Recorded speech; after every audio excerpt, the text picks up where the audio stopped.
Minority വിഭാഗം CPM-ൽ നിന്നോ ഇടതുപക്ഷ ജനാധിപത്യ മുന്നണിയിൽ നിന്നോ അകലുന്നു എന്ന നിലപാട് വന്നിട്ടില്ല. ഇടതുപക്ഷ ജനാധിപത്യ മുന്നണി യോഗത്തിൽ അത്തരമൊരു വിശകലനം വന്നിട്ടില്ല. CPM-നകത്തും മൈനോറിറ്റി വിഭാഗം അകലുന്നു എന്നുള്ളൊരു നിലപാട് CPM-നകത്തും വന്നിട്ടില്ല. പാർട്ടി സംസ്ഥാന സെക്രട്ടറി പറഞ്ഞ കാര്യം ഇങ്ങനെയുള്ള വിവിധ ജനവിഭാഗങ്ങളെ CPM-ൽ നിന്നും ഇടതുപക്ഷ ജനാധിപത്യ മുന്നണിയിൽ നിന്നും അകറ്റുന്നതിനുള്ള ഗൂഢനീക്കമാണ് നടക്കുന്നത്. അത് വിലപ്പോവില്ല. അതാണ് നമ്മൾ ഒരു നില. അപ്പോൾ ഒരു കാരണവശാലും ഈ വിഭാഗങ്ങൾ മൈനോറിറ്റി വിഭാഗങ്ങളോ മറ്റിതര ജനവിഭാഗങ്ങളോ CPM-ൽ നിന്നോ ഇടതുപക്ഷ ജനാധിപത്യ മുന്നണിയിൽ നിന്നോ അകലുന്നു എന്നുള്ള വിശകലനം ഞങ്ങൾക്കില്ല. എന്നാൽ അകറ്റാനുള്ള ഗൂഢനീക്കം നടക്കുന്നുണ്ട്. അതിനെ യോജിച്ച് നേരിടുക തന്നെ ചെയ്യും. പക്ഷേ മലപ്പുറം പരാമർശം വാസ്തവത്തിൽ ആത്യന്തികമായി സംഭവിക്കുക ന്യൂനപക്ഷ വിഭാഗങ്ങൾ അകന്നു പോകാൻ സാഹചര്യം ഉണ്ടാക്കി. ഞാനൊരു വളരെ സൗഹൃദമായിട്ടൊരു കാര്യം ചോദിക്കട്ടെ. ഹിന്ദു പത്രത്തിലാണ് താങ്കൾ ഈ പറയുന്നതിന് അടിസ്ഥാനമായ ഒരു പരാമർശം വന്നെന്ന് പറയുന്നത്. ആ പരാമർശം മുഖ്യമന്ത്രി നടത്തിയിട്ടില്ല എന്ന് മുഖ്യമന്ത്രി തന്നെ പത്രക്കാരെ വിളിച്ചിട്ട് സംസാരിച്ചു. CPM-ന്റെ നിലപാടും ഈ കാര്യത്തിൽ വ്യക്തതയോടുകൂടി തന്നെ പറഞ്ഞിട്ടുണ്ട്. ഹിന്ദു പത്രം ഖേദം പ്രകടിപ്പിച്ചു. നിങ്ങൾ വ്യാഖ്യാനിക്കുന്ന ഈ PR പ്രശ്നം വന്നു കഴിഞ്ഞാലും ഞങ്ങൾ അങ്ങനെ ചെയ്യാൻ പാടില്ലായിരുന്നു എന്നാണ് ഹിന്ദു പത്രത്തിന്റെ വിശദീകരണം. അതെല്ലാം അവസാനിച്ചു കഴിഞ്ഞാൽ അത് അവസാനിപ്പിക്കണ്ടേ? എന്തിനാണ് ഇതാണ് ഏറ്റവും വലിയ വിഷയം എന്നുള്ള നിലയിൽ ഇങ്ങനെ കത്തിക്കാളി ഈ പ്രശ്നത്തെ കൈകാര്യം ചെയ്യാൻ വേണ്ടി ശ്രമിക്കുന്നത്? അവിടെയല്ലേ ഒരു ദുരൂഹതയുള്ളത്? അവിടെയല്ലേ ശരിയല്ലാത്തൊരു സമീപനമുള്ളത്? വളരെ വളരെ നല്ല നിലയിൽ ഈ പ്രശ്നത്തിൽ ഇടപെട്ട് പ്രശ്നത്തിൽ വന്നിട്ടുള്ള പ്രശ്നം പറഞ്ഞു. മുഖ്യമന്ത്രി നടത്താത്ത പരാമർശം നടത്തി എന്നുള്ളത് ഹിന്ദു പത്രവും അംഗീകരിച്ചു. അതിൽ അവർ ഖേദം പ്രകടിപ്പിക്കുകയും ചെയ്തു. അത് അവസാനിപ്പിക്കണ്ടേ? പിന്നെ എന്തിന്റെ അതിന്റെ പുറത്ത് വിവാദം? ഇതിൽ CPM-ന്റെ നിലപാട് വ്യക്തമാണല്ലോ. മുഖ്യമന്ത്രിയുടെ നിലപാട് വ്യക്തമാണ്.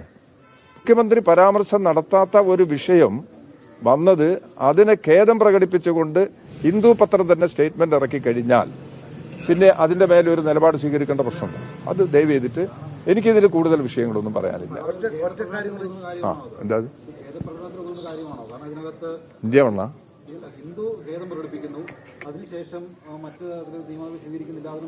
ഏത് എന്തിനി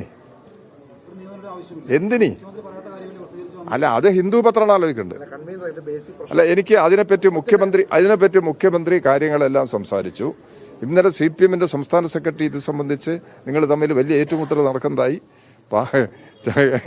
മാധ്യമങ്ങളിൽ ഞാനും കണ്ടിട്ടുണ്ട്. അത് അവസാനിച്ചു കഴിഞ്ഞാൽ ഞാൻ അതിനെക്കുറിച്ച് ഒരു പരാമർശം നടത്താൻ ഉദ്ദേശിക്കുന്നില്ല. ദയവ് ചെയ്ത് അത് പറഞ്ഞിട്ട് എന്നെ ബുദ്ധിമുട്ടിക്കുന്നു. ആ പ്രശ്നത്തിൽ ക്ലാരിഫിക്കേഷൻ ഇനിയില്ല.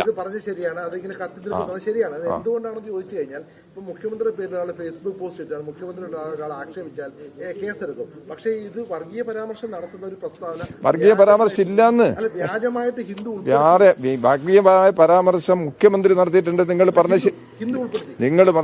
അത് ഹിന്ദു പത്രത്തിനോട് ചോദിക്കും. ഹിന്ദു പത്രം ഖേദം പ്രകടിപ്പിച്ചിട്ടുണ്ട്. ആ ഖേദം ഞങ്ങൾ അംഗീകരിക്കാം. അതുകൊണ്ട് നിങ്ങൾക്ക് എന്തിനാ ഇങ്ങനത്തെ ഒരു വാശി? എന്തിനാ ഹിന്ദുവിനെതിരായിട്ട് ഇങ്ങനെ കേസ് കൊടുക്കണം? ഹിന്ദുവിനെതിരായിട്ട് എന്നിട്ട് അതിന്റെ മേലെ ചർച്ച ചെയ്യാൻ അങ്ങനെ നിങ്ങൾ വാശി പിടിക്കുന്നത് എന്തിനാന്നാ ഞാൻ ചോദിക്കുന്നത്. കേരളത്തില് ആര് ചെയ്തിട്ടുണ്ട്? നിങ്ങൾ അപ്പം വേറെ വിഷയത്തിലേക്ക് പോവുക. പത്രത്തിലുള്ള പരാമർശത്തെ സംബന്ധിച്ചിടത്തോളം പത്രങ്ങളോട് ഒരു പൊതുവായ നിലപാടെടുക്കും. പത്രങ്ങൾ കടുത്ത നിലപാട് പത്രങ്ങൾ എടുത്തു കഴിഞ്ഞാലും പത്രമാണ്, മാധ്യമങ്ങളാണ്. ആ മാധ്യമങ്ങളോടുള്ള എല്ലാ ആദരവും ബഹുമാനമൊക്കെ നിലനിർത്തിക്കൊണ്ടാണ് ഞങ്ങൾ മാധ്യമങ്ങളെ സമീപിക്കുന്നത്. അതേസമയത്ത് മാധ്യമങ്ങൾ സ്വീകരിക്കുന്ന തെറ്റായ രീതി ഞങ്ങൾക്ക് തോന്നുന്ന കാര്യം ഞങ്ങൾ ശക്തമായിട്ട് വിമർശിക്കാറുണ്ട്. അത് നമ്മളൊരു സൗഹൃദമായിട്ട് അങ്ങ് എടുത്താൽ പോരെ? അല്ല, ഞാനതിനെ പറ്റില്ല. അല്ല, ഹിന്ദു പത്രത്തിലുള്ള പ്രശ്നങ്ങളെ കുറിച്ച് അത് പറഞ്ഞ് അവസാനിപ്പിച്ച വിഷയമാണ്. ദയവ് ചെയ്തിട്ട് അതുമായി ബന്ധപ്പെട്ട ഒരു ചോദ്യം എന്നോട് ചോദിക്കരുതെന്ന് പറയാനുള്ള ഒരു അവകാശമെങ്കിലും എനിക്കില്ലേ? അതെങ്കിലും നിങ്ങൾ അംഗീകരിക്കണ്ടേ? കറക്റ്റ്. അത് ചോദിക്കും.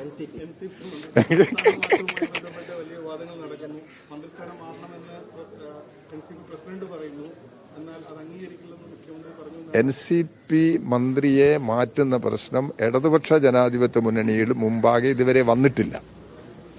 ഞാനത് പലപ്പോഴും നിങ്ങൾ എന്നോട് ചോദിച്ചപ്പോൾ ഞാൻ ആ കാര്യം വ്യക്തമാക്കിയിട്ടുള്ളതാണ്. അത് തന്നെയാണ് ഇപ്പോഴും നിലനിൽക്കുന്ന സ്ഥിതി. അപ്പം അത് സംബന്ധിച്ച് വേറൊരു രീതി ആ കാര്യത്തിൽ എടുക്കാനില്ല. അവർ വരുമ്പോൾ അതിനെക്കുറിച്ച് ആലോചിക്കുക എന്നുള്ളതല്ലാതെ ഇപ്പം മുൻകൂട്ടി അത് സംബന്ധിച്ചുമായിട്ട് ആലോചിച്ച് പത്രവാർത്തന്റെ അടിസ്ഥാനത്തിൽ ആലോചിക്കുക എന്നുള്ളത് ചെയ്യുന്നത് ശരിയല്ലല്ലോ. അപ്പോൾ അങ്ങനെയാണ് ഇപ്പം അതിന്റെ കിടപ്പ്. അവരുടെ പാർട്ടിയിൽ എന്തൊക്കെ അഭിപ്രായങ്ങൾ ഉണ്ടാവാം.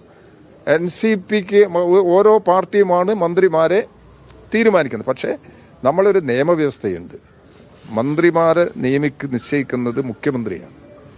അതാണ് നമ്മളെ നിയമവ്യവസ്ഥ. അങ്ങനെയാണെങ്കിലും ഓരോ പാർട്ടിക്കുള്ള മന്ത്രിമാരെ അതത് പാർട്ടിക്കാർ തീരുമാനിക്കുന്നതിനാണ് ആ ഒരു നിലപാട് നമ്മൾ എടുത്തു വന്നിട്ടുള്ളത്. ഈ പ്രശ്നത്തിൽ മുഖ്യമന്ത്രിയും ആ നിലപാട് വ്യക്തമാക്കിയിട്ടുണ്ട്. ഈ MK മുനീറിനെതിരായിട്ട് ഇപ്പോൾ ഒരു സ്വർണ്ണക്കടത്ത് കാരണമായിട്ടുള്ള ഒരു പുതിയ പദ്ധതി സംരംഭം ആരംഭിക്കുന്നതുമായി ബന്ധപ്പെട്ട വാർത്ത ശ്രദ്ധയിൽപ്പെട്ടിട്ടുണ്ട്.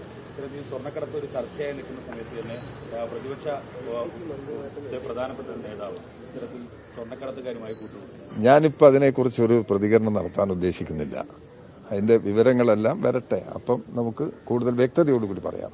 ഞാൻ പരമാവധി ശ്രമിക്കുന്നത് ഒരു വ്യക്തതയില്ലാത്തൊരു വിഷയം എൻ്റെ വാക്കിലൂടെ വരരുത് എന്നാണ് ഞാൻ ആഗ്രഹിക്കുന്നത്. അതുകൊണ്ട് വ്യക്തത വരുത്തിയതിനു ശേഷം ഞാൻ സംസാരിക്കും.